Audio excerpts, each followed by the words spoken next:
they want to know that how much you are aware of what is going on in the world in terms of sustainable development. And one thing I mentioned to someone that I'm trying to mentor to do this application, I told him that it is very important to know the sustainable development language. There is a language within the international development. So you need to know that. Google that, is all over the internet. Hi guys, and welcome back to my YouTube channel. My name remains Comfort Oladayo Adegberu, and here with me is Olamide. She's going to be introducing herself later on, but today specifically we'll be talking about the Commonwealth Scholarship for PhD students. So if you have done your master's studies and you think it's time to go further in terms of the PhD area, so you have to stay tuned to learn about the application process, the funding available, and how you can be able to put a successful application. And yeah, we'll be right back.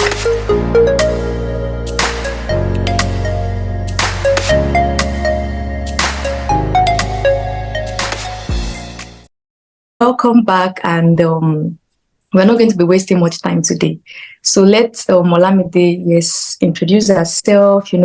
She's currently a PhD student studying in the UK through the Commonwealth PhD Scholarship. So please, can you give us details about everything about?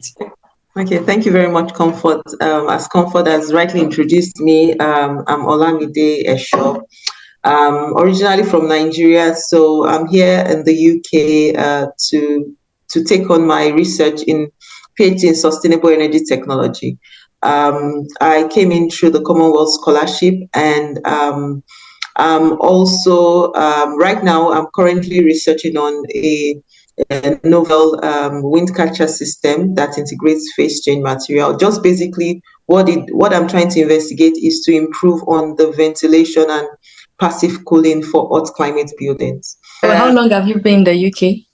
So I've been in the UK since 2019. I came in 2019. I'm wrapping up my PhD now. Oh, that's good. Yes, I came in 2019, and that's it. So I'm currently at the University of Nottingham, the Faculty of Engineering, University of Nottingham. Okay, great. So before we delve into the application process proper, like the essays, interviews, and all of those, can you give us a brief overview of what the Commonwealth PhD Scholarship is about? Because I know there's the different scholarships. One is the Commonwealth PhD Scholarship. What does it entail? Who is it for? Who is eligible? Just something brief about what it also covers. Yeah. Thank you. So the PhD Commonwealth Scholarship, the one I have is the full scholarship. So they have different types. There's the full scholarship, there's the split site. So for the split site, how it works is you probably have started your PhD in a university in a developing country or in one of the Commonwealth countries, then you come to complete it in the UK. Or do a year off in the UK, a year on or off thereabout. Then for the full scholarship, they take ownership of your full scholarship, for your full PhD program in a university in the UK. But apparently the way it works is that you should have gotten an admission in a UK university. Usually for the application, they ask for maybe you should have gotten an admission minimum of 2. Although during my time, I only had admission in 1. So I think about favor. So that's it. I think that I was just favored by God's grace. So that's it. That's what the Commonwealth Scholarship is about. So usually for the Commonwealth Scholarship, they take care of your tuition, your pens, and if you're doing some experimental field work, they also have a set amount which is called bench fees, either bench fees or that cover field work. But you have to actually state in your application that you actually require that. And I think your supervisor has to second or something like that. So that's just what the scholarship is about. It takes care of your tuition, takes care of your travel to and from the UK when you finish your studies. It takes care of your experiments as a PhD or your study or your field work or whatever it is that you're carrying out. Then there is also what is called the study grant, which is just a token of money that helps you or supports you towards conference attendance. Although it's not that much, but at least it will be, it's a form of support towards conference attendance. Yeah. It also covers like your visa and maybe dependents and all of that. Yes, it covers the visa and the dependents and all that. I can talk a little bit about it. So like they pay what with the visa you would I think they will do a refund for all the tests. So once you have to do the test yourself, then you get refunded. And the visa is usually really straightforward. So far, you are a Commonwealth scholar. You would have to do the application yourself, of course. And when you're doing the application, there is always a part that they've created for Commonwealth scholars. So you'd feel in that makes it's like an easier path to getting your visa. It's not as complicated as other routes. So you have all the support. Even before you leave the country, you have some sort of orientation in collaboration with the British Council. I know I attended that orientation back home then, and they kind of help you. They set up mentors. It's just a really, really good scholarship scheme. And you can also be mentored, throughout your time. They connect you with mentors and stuff. Yeah. So this PhD, is it every citizen like around the world that is eligible? Yeah, so they have there's what is called the middle income countries and also the high income countries. Then they also have there are like 3 different types. PhD scholarships. It's PhD scholarship. And I think that so it's not like it is I don't know which of the countries they categorize as high income, but at least I know that it's only the eligible countries are countries that are within the Commonwealth. Yeah, I believe that on the website there will be details of this. So anybody that is looking forward to applying, the application is actually currently open. Just go to the website, check the countries eligible, and if you meet all the other, requirements as requested by the Commonwealth Scholarship Commission. Thank you so much, Olamide. Yeah. So to give like a quick rundown about the application process, like how did you start? What does the application in total entail? Like, did you have to write essays, attend interviews, even when filling the application form?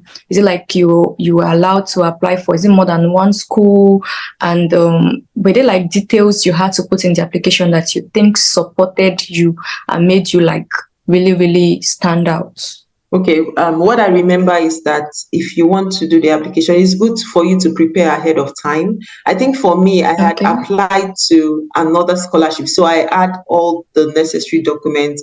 I had my personal statement. I just kind of revised it.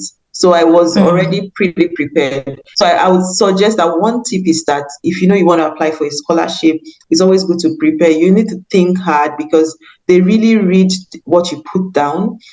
First of all, I need to mention that the Commonwealth Scholarship is really about sustainable development goals. So when you're applying, you have to ensure that you are relating your passion, you're relating the questions. I mean, you will even see in the questions to sustainable development goals. There are some other scholarships that are about other things, but Commonwealth Scholarship is about sustainable development goals.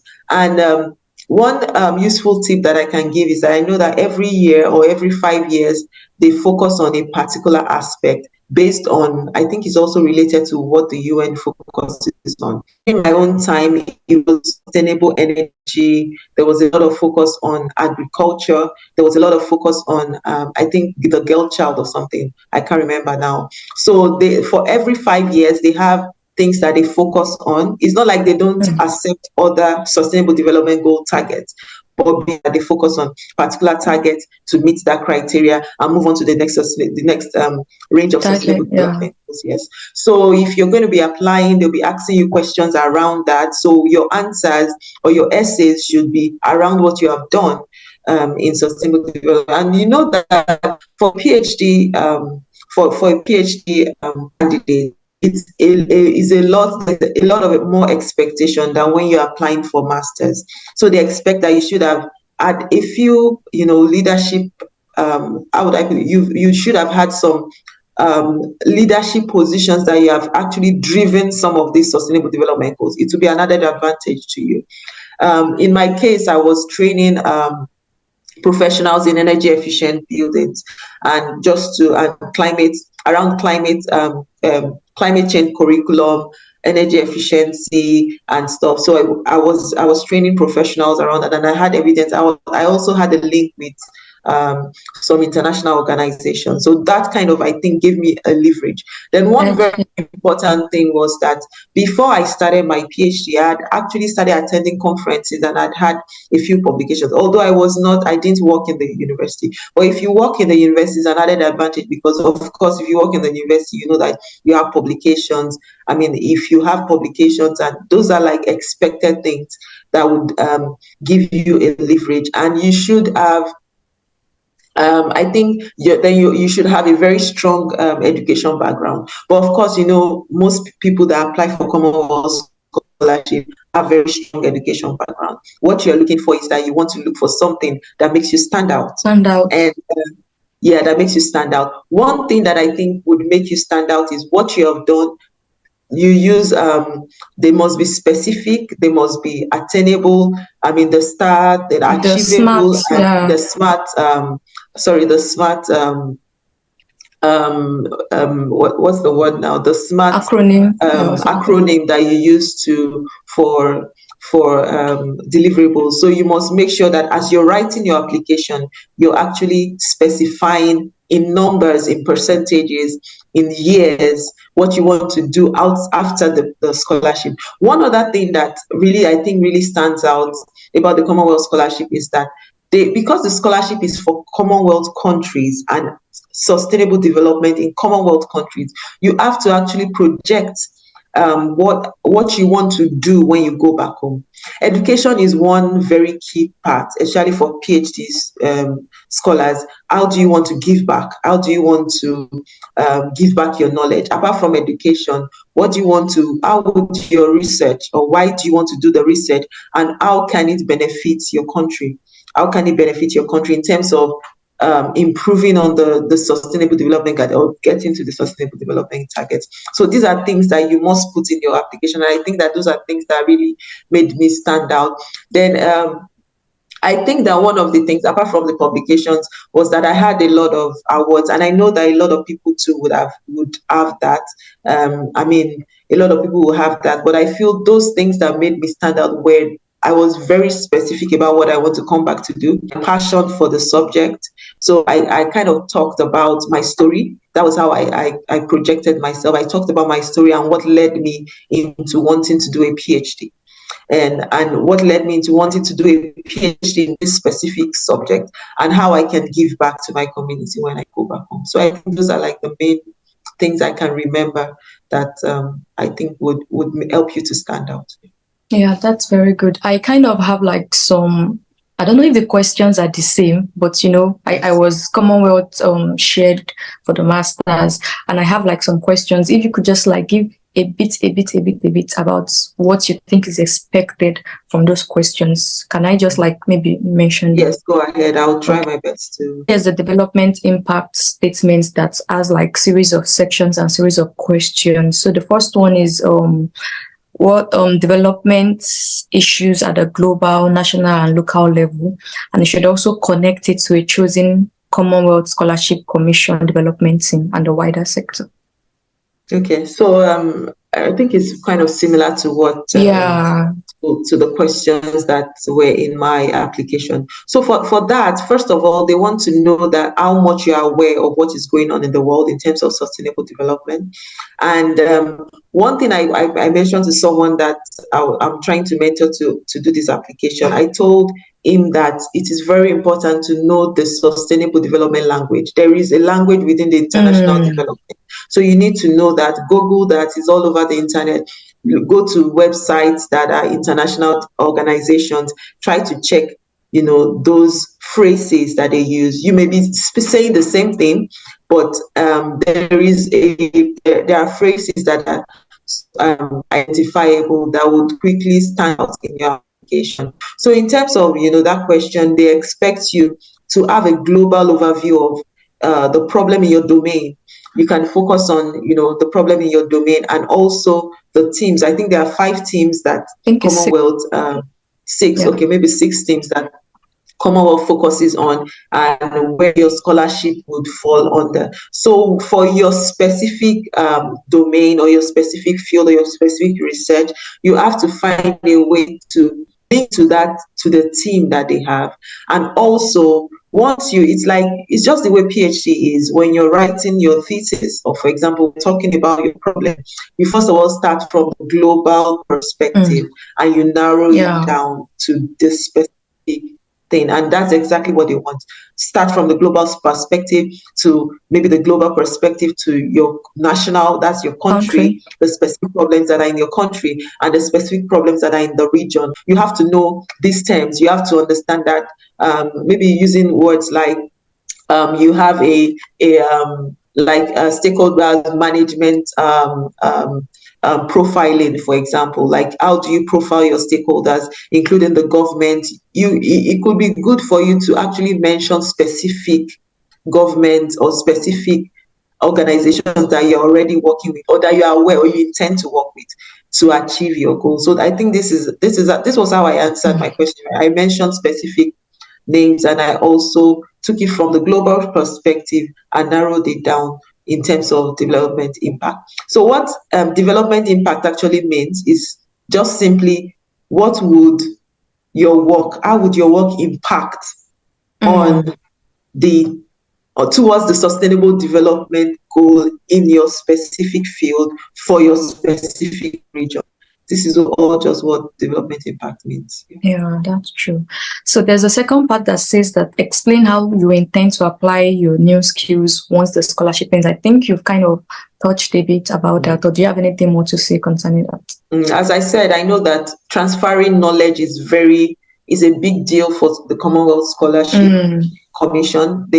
For example, like what Comfort is doing is really amazing. These are the kind of things that Commonwealth really wants, how you transfer skills back to, because the idea is that education is key if we want to actually achieve sustainable development goals and to achieve our targets. So one thing is, how do you want to give back? For me, I mentioned I wanted to train. I used the SMART profile. The SMART delivery. And I mentioned the specific number of people that I want to train. I want to connect with the universities. Remember, I said I don't work in the university in Nigeria, but I had connections with the university, with professional bodies. How do I want to leverage and ensure that more people are empowered and more people, there's transfer of knowledge for more people? And because my research has to do with a tangible system, I also mentioned about prototyping, which I'm already even working on, to see how we can have a prototype that can be used in the low income environment or low income buildings, and that's what it is. That's what the kind of impact that they expect that when you finish your research. Yeah, that's true. Just like you said, using the SMART deliverable acronym and all of that, you have to do something that even when they read it, they know it's achievable. Don't just promise them the whole world, something that you can't do all by yourself and all of that.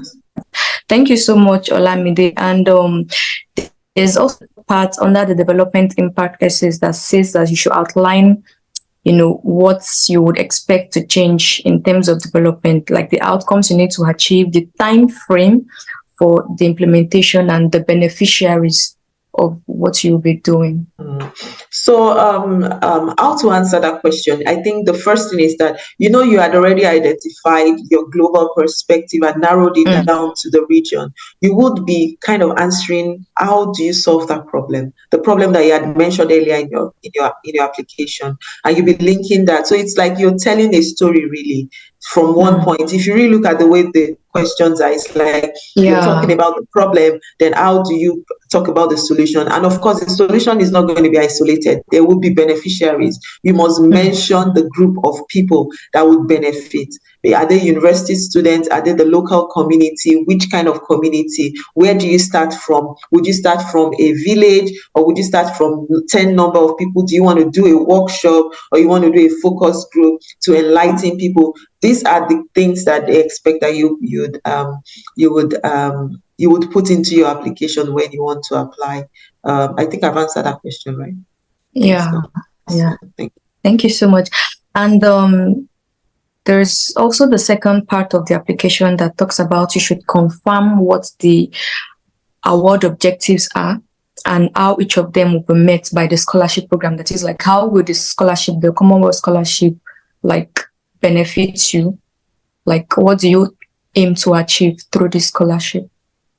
Yeah, so to answer that question, I'll be talking from experience. I know I was very passionate about having a global education. So one thing is that, I mean, and I know that for everyone applying, most people applying want to have that perspective. How, other people are doing things around the world. How can how would this benefit you? One of the things that Commonwealth Scholarship would do for you is to expose you to the state of the art, or to globalized education, which, I mean, globalized information, globalized education. So you're expected to, and education is not just only about your research, also about networking. It's about, how would the Commonwealth scheme, how would it help you to know more people that would drive your agenda to ensure that, you're able to achieve your set goals. So I think that's how I answer that question, if I remember very well. Okay. Thank you very much. So to the next question, confirm what your career plans are for the 5 years following the scholarship. Yeah. So nobody wants to put their money in a place where they wouldn't see a dividend. So now the beauty, or what encourages the funders is that when you have a clear plan about your career. So this is also, I would also mention that here you should make very good use of the SMART acronym. Make very good use of the SMART acronym. What do you want to achieve in the next 2 years, in the next 5 years, in the next 10 years? Make it there, even if you're not very specific. Have an idea how the research would help you attain that career, and how the award itself would help you attain your career goals. And remember that I had mentioned that one of the things that they look out for is, then they wouldn't want to invest in, I don't want to use the word selfish, but they want to invest in people that are change makers, people that are passionate about making change. So this is also an area where you can actually project that to the funders, actually effect change in this area, to effect change in after 2 years, after 5 years. Of course, your career would be in line with will be in line with the research domain that you're applying for. Yes. Yeah. Thank you so much. For the next question, confirm like your long-term career plans. It's still the same thing, like your long-term career plans would, I mean, you can dream big. I mean, for me, I can't remember what I put. But I mean, I have long-term career plans, but I would rather keep it to myself right now. Sure, definitely. So so you can, I think at this point you're allowed to dream big. You're allowed to think about, I mean, don't be, I know that at that point I was not thinking small. I'm sure whoever read my application would have smiled. So yeah, so that's it. Also, you use the SMART acronym to answer that question. It's almost similar to the first question that you asked. Yeah, but it's just that definitely it's not something that might be able to be achieved within 5 years. Yes, within 5 years. That's like, so that's why I said think big. Something that you know that you have to work towards, and move from one level to another. You have to work towards. Okay. Thank you so much. So there's also another question that talks about providing a detailed plan of your study. I don't know if you also got that question. So the detailed plan of your study, in our case, it will be like a work plan. So you have to create a work plan, which your supervisor will actually ask you. And sometimes when you are even applying, you're doing your proposal, you have to include that work plan in the proposal. So the work plan is just basically, it usually takes either 3 or 4 years, depending on the PhD program you're applying for, and how you intend to graduate. That's from when you start and how you intend to graduate. What do you want to do within that time? The kind of your goals, your milestones. For example, you can say things like, okay, when I first get, I would write a proposal, then start my literature review, get some preliminary results, publish and all that. Then, things like that, attend conferences. Then you talk about, okay, I'll use this period for my experiments or for my field study, then start writing my chapters and so on and so forth. So that's what they want. I mean, if I don't know if masters, you're reading from the master's question now, but for the Yeah. PhD, it's a work plan that they expect you to write. So you can just get that from the work plan that you had already submitted to the university. Yeah, I think for the masters, when they asked us for detailed plan of your study, we were more of like talking about, what the program itself is. I did something relating to biotechnology. So I was talking about, what biotechnology was about and just things like that. Yeah, basically. And also what I maybe intended to do during that period, like acquiring skills, networking, and all of those things. Yeah. So thank you very much. And the last two questions, one is like a personal statement, and I think the other one was leadership and volunteering. So how do you think that section of the essay could be structured? So the personal statement is where you have to really show yourself. That's where you have to like make yourself stand out. I think the personal statement is really, really important. I mean, that personal statement, the leadership and volunteering is really, those are like very key areas that would make your application stand out. So I just think that you put in a lot of passion into your personal statement, and you first of all talk about yourself, it depends on, I think personal statement just depends on the style. It depends on whatever style you want. For me, I wrote my personal statement like I was telling a story. So the first line of my personal statement was very catchy. Like I talked about my childhood. And that was how I started my personal statement. So when I started the personal statement with a statement from my childhood, then I talked about how that journey led me to where I am today, or to where I was at the point of application, and why I wanted to apply. So it depends on how you want to structure your personal statement. You want to make it your personal statement. That's what it is. It is a personal statement. You have to, you want anyone that is reading it to be able to understand your journey, your educational journey. And sometimes you can include some personal interaction. You have to be very careful not to deviate from the subject matter. If something personal that you've done would add value to the educational objective of the scholarship, then please include it. But if it's not, if you think that if you're trying to just get empathy, that's not it. You're trying to project what you can do and how driven you are, how driven, how resilient, how your educational journey, the things that have contributed to who you are right now and why you want to apply. Then you also link it to, if I remember now, I can't really remember how my personal statement was, but if you also, I think I linked it to the reason why I have actually chose the university that I chose. I linked it to the reason why I chose the scholarship itself, and which I said I started from. I made it like a catchy statement, depending, because it was all related. So relating it to why I wanted to do this research, why I chose the university that I've chosen. That's how I wrote mine, and why I chose the scholarship scheme. Yeah, you just have to create a story out of everything. Yes. Flows. Yeah.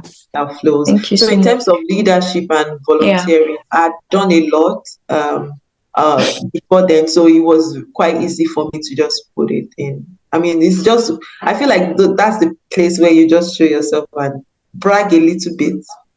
Don't be shy about it. Yeah, don't be shy. Don't be humble. That's time, because that's what stands you out. So don't be shy. Yeah.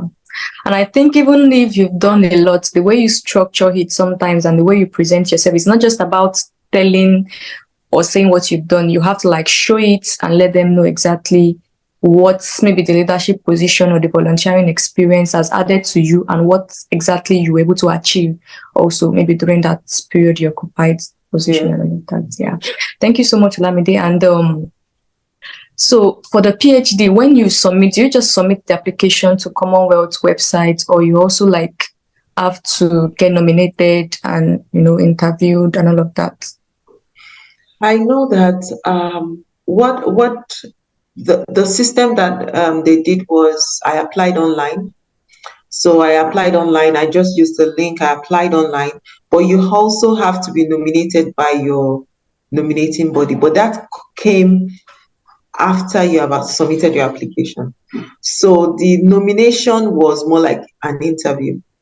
So you didn't have to apply again for the nomination. You were just nominated. No, just I applied online. Then I remember that I had to go and find out about when the interview would be. So the application was open to everyone. The application was open to everyone. But in my application, I put that I am nominated by the scholarship body, the Federal Scholarship Board, because they had put an announcement. They were the ones that put the announcement of the application. Yeah. So their name was in the application form. But at that time, they had not nominated anybody when we submitted. So the nomination took place after the interview. So the interview is actually where they send in the nomination to Commonwealth. So Commonwealth would now, so some people might have applied and they didn't pass the interview, so they won't be nominated. So that's how I think it works, unless if they've changed it now. But that's how I think it worked at that time. So it's not like they will just nominate you and you apply and Commonwealth will be forced to pick you. No, you do your application separately. So what they do is that they kind of weigh what you have submitted with what the interview outcome is. And that's what also helps them to make a decision. There's a special link that when the body advertises, there's a special link that you have to use. You can't go to the Commonwealth website directly to apply. There is a special link that's what kind of I think that's what kind of puts kind of regulates it. So in our case, the education board, as the scholarship board advertised, they had a link. So it was through their link, the online link, that you would apply. But you can't go to the website and apply directly. So if you apply, then you name the nominating body.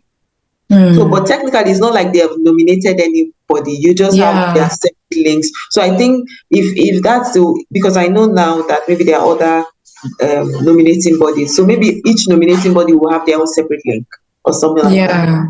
And probably requirements too. Yeah, so that's how we apply. It was through the scholarship board advertisement, and if you go through them, then they'll tell you to come for the interview. They will give the different dates for the interview. So that's our. But it's possible that things have changed now because that was Anyone that is applying should just check through the website. Just check on the website of Federal Scholarship Board. On the website of I think Commonwealth, they'll put it there. And how to go about it. Yeah. Thank you. So when you did the interview, what were the questions they asked you? How was it? If you can still remember, I know it's been a long time. Yeah. So my interview, they would ask about your research. They would ask about the papers that you've published before. Like for me, it was conferences. I had conference abstracts and they were published, and I presented in a few conferences. So they were. So what I did was I took details of those conferences to the interview. So they were quite impressed. Oh, that first time that we've been having that, this would make you stand. And then of course they will check your transcript. Check your transcript. If you have any awards, take it with you. If you have your transcripts, your certificates, NYSC, if you're in any professional body. For me, I was in the professional body. I was very active. That also would give you some good scores. And they would ask you about the professional body They asked me about professional, but they asked me about what I knew about sustainable development policy in Nigeria. They also asked me about my research and why I was going, and a few current affairs questions. Yeah, that was that was it. So you definitely talk about your research. So just be prepared. You talk about the proposal because the proposal will be with them. They want to know if you understand what the proposal is about. Exactly. You want to go And and do them. they would also ask about some current affairs, and definitely for PhD they will ask you about publication. If you don't have, the probability that you would even get through the It's very interview low. very slim, yes. Because a lot of people have very good results. But I remember during my interview, that was one of the things that they said, you have good, but you also have that you have several, but that's good. So that's Like, how many publications do you think would be a good one to have like a chance? as many as Nigerians are very from my country, Nigerians are very intelligent people. Yeah. So the competition is higher. So maybe if you come from a Commonwealth country that, well, they are not, but from the country I come from and from the region that I come from, there are a lot of the competition is very steep. So as many as you can. But if you have one or two, yeah, that should be fine. That's good. Thank you so much. So if you are here looking at this video, watching, you still have work to do. This video is not like everything you need to know. You have to make your personal research. That's one thing I keep telling people. You can ask that, help me review my essays. But even before that, you have a lot to do from your own end. And that's just it basically. So your experience while you're still a Commonwealth scholar, I'm sure you're wrapping up and all of that. How has it been so far? Did you enjoy it? Do you think there are pros? Do you think there are cons attached to it? How have you been, managing with all of that? I would say that if you can get the scholarship, please do. First of all, it's one of the most prestigious scholarships that I know. So it kind of opened doors for you. So most times they'll tell you that, anytime you want to introduce yourself as a Commonwealth scholar. And I've tried that, and I see that once I mention that I'm a Commonwealth scholar, because the scholarship scheme is very competitive, it just kind of puts you on a pedestal, and everyone. First of all, it makes you you have more. It opens doors, as I said, but it also puts you under a little bit of pressure because people are expecting you to know everything and just be everything. And Yeah, exactly. For the universities, they really, really regard Commonwealth scholarship, Commonwealth scholars with very high regard. And one beautiful thing that I think I've enjoyed about the scholarship is that apart from them, doing your tuition, they don't just leave you. There is so much support. You have program officers that check up on you, check up on your regular educational part and Progress. how you're faring, your progress. You also have opportunities to network. You have a lot of opportunities to network. Then you have opportunities to network not only with scholars, but also with depending on what your drive is, you have opportunities to also network with other stakeholders within the domain. Then you also have the opportunity for trainings. They do a lot of trainings in the course of your research. My colleagues sometimes be like, this is your scholarship. You are always going for one training or the other. They're always going for one event or the other. So that's one nice thing. And for me, I like to network a lot. So I took advantage of that, of the scholarship scheme. I was always trying to attend almost all the events that they organize.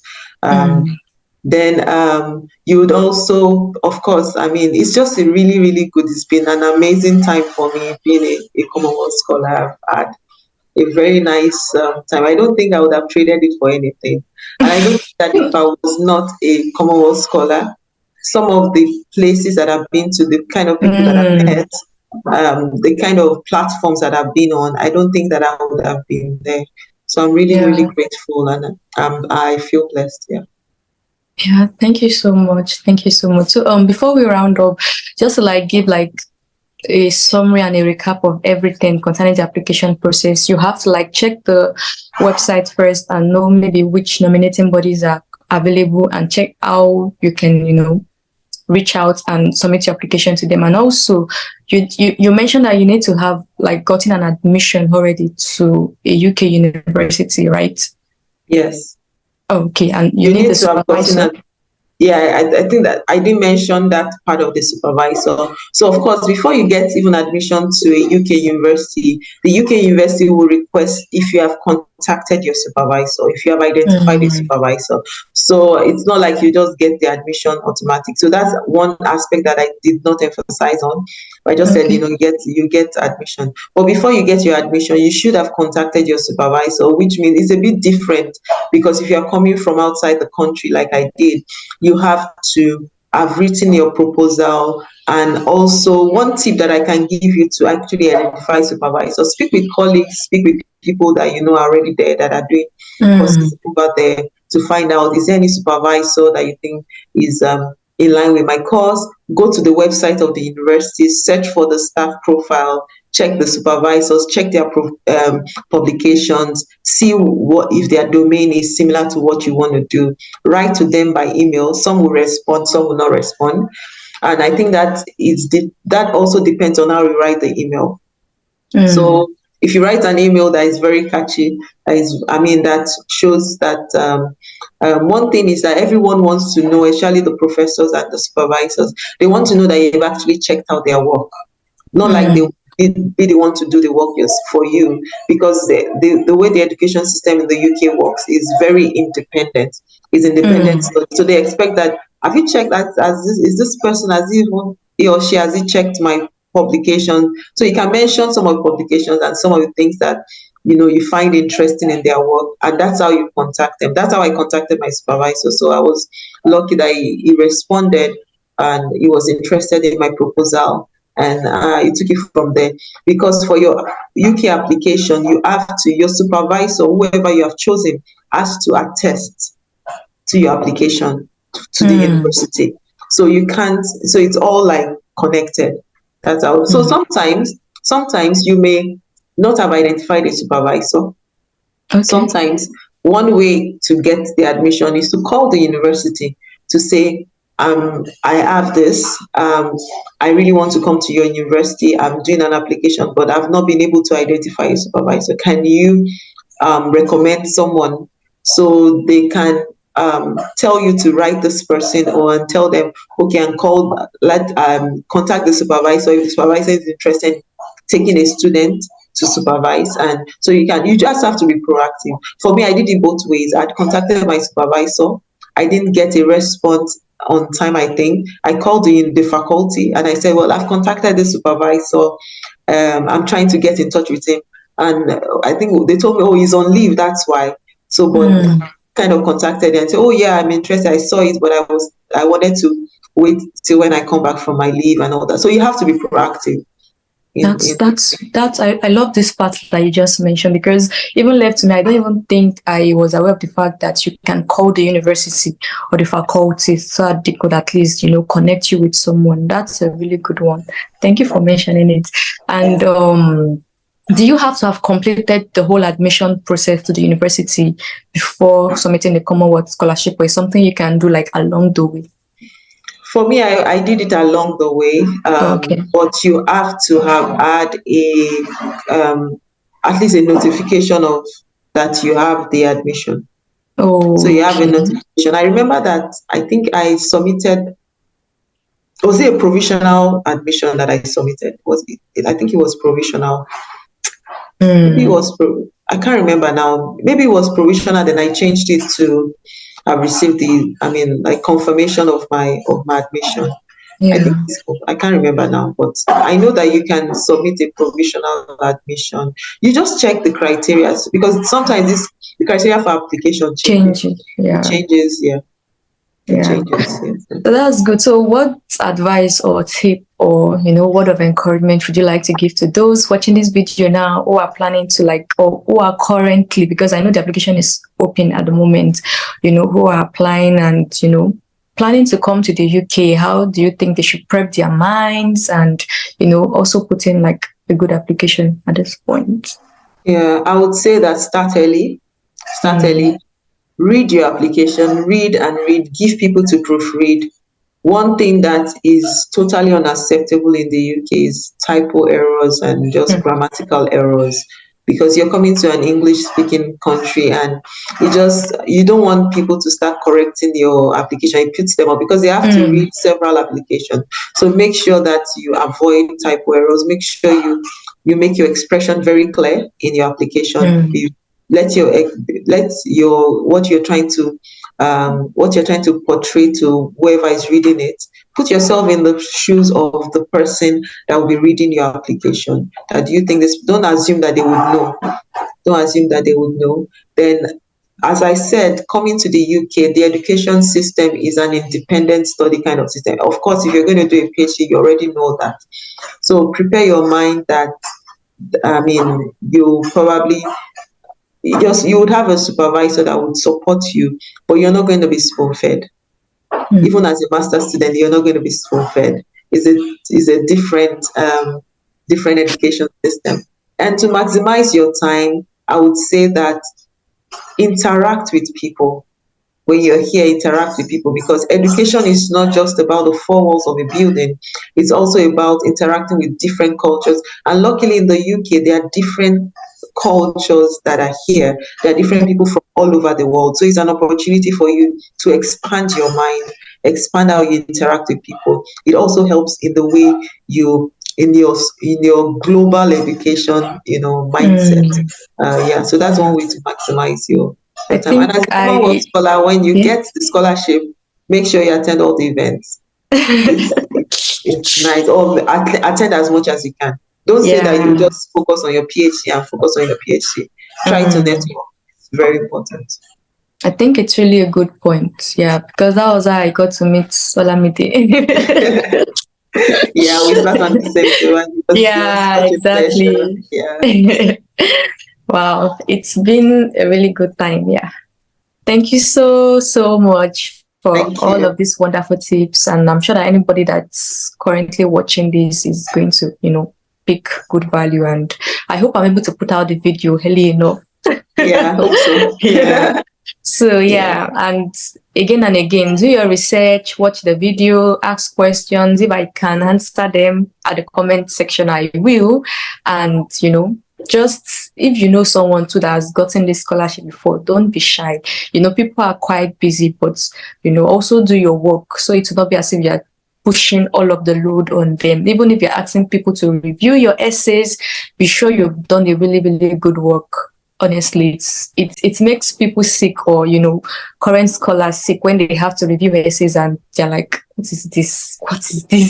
It's just a lot of work. So you make sure you've done like your own work from your own end, and it makes everything easy. There's some people essays as you just read and you'll be like really, really impressed. You don't even have much things to correct, but there's some essays that when you open, you just close it, and it takes a lot of time before you can go back to review, because they've not really done any good job and all of that. So thank you again, Olamide, for coming on board today, and God richly bless you. Thank you for having me. Thank you. Wish you all. Thank you. All right, guys, don't forget to subscribe, like, and share this video to someone who it might be useful for. So till we meet again, stay comforted. Bye. Bye.